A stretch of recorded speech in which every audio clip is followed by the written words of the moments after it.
साळवी हे भाजपमध्ये प्रवेश करणार आहेत अशी माहिती मिळते। 12 जानेवारीला त्यांचा भाजपत प्रवेश होतो आहे। मुंबईतले अनेक पदाधिकारी शिंदे गटाच्या वाटेवर आहेत। पुण्यातले 5 अहो पण शिंदे गटाच्या वाटेवर शिंदे कोणत्या वाटेवर आहेत ते पाहना आधी। स्वतः एकनाथ शिंदे आणि त्यांचे लोक अस्थिर आणि अस्वस्थ आहेत। त्यांच्या बघा ज्या प्रकारचं सरकार स्थापन झालेलं आहे सध्या, त्याच्यामुळे स्वतः शिंदे अस्थिर आणि अस्वस्थ आहेत। अशा अस्थिर आणि अस्वस्थ पक्षाकडे खरे शिवसैनिक जातील का? आमिषं दाखवली जात आहेत, सत्तेचा धाक दाखवला जातो, हे खरं जाते जे कमजोर हृदयाचे आहेत बरं का, त्यांच्याविषयी मला बोलायचं नाही। पण अजूनही शिवसेनेमध्ये खंबीर मनाचे आणि मनगटाचे लोक काम करतायत। नवीन कार्यकर्ते तयार करण्याचा कारखाना शिवसेना आहे। आम्ही तयार करायचे कार्यकर्ते आणि मग भाजपनं घ्यायचे किंवा इतर पक्षांनी घ्यायचे। हा गेल्या 50 वर्षाचा एक ठेकाच आहे। याचा अर्थ काय शिवसेनेची बस रिकामी होत नाही। पुढल्या बसनं उतरले का मागच्या दारातून लोक परत चढतात आणि आमची बस भरलेलीच आहे। पण राजन साळवींशी काही संपर्क? राजन साळवींशी माझं चर्चा झालेली आहे। नक्कीच पराभवानंतर थोडे ते अस्वस्थ आहेत।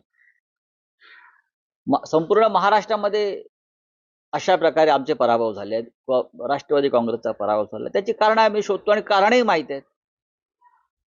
ज्यांना असं वाटतंय की पक्ष सोडल्यामुळे आमचं राजकीय आयुष्य बहरून येईल, पण आज जी आमच्या सरकारला किंमत आहे ती ह्याच पक्षानं भरभरून दिल्यामुळे आहे।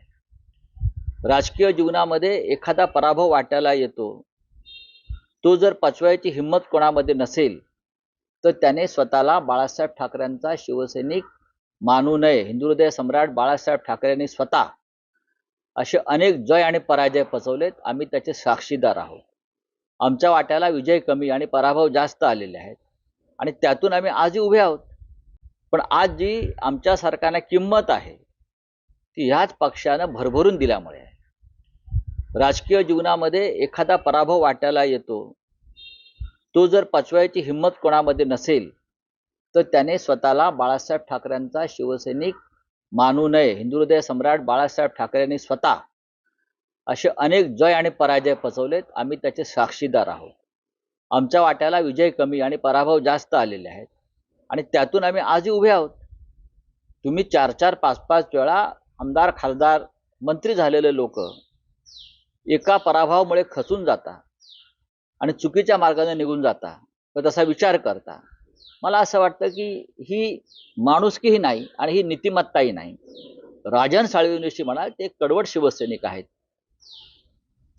आमदार राहिलेत 3 ते 4 वेळा आणि माझं त्यांचं बोलणं झालं तेव्हा त्यांनी त्यांच्या मनातली खंत नक्की व्यक्त केली। ती स्थानिक पातळीवरची होती।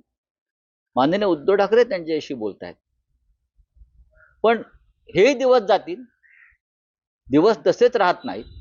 मी वारंवार सांगतोय की 2026 पर्यंत केंद्रामधलं सरकार राहील की नाही ही शंका माझ्या मनात कायम आहे। मोदी त्यांची टर्म पूर्ण करणार नाहीत आणि ज्या क्षणी मोदी त्यांची टर्म पूर्ण करणार नाहीत त्या क्षणी महाराष्ट्रासह अनेक ठिकाणी उलथापालथ होईल।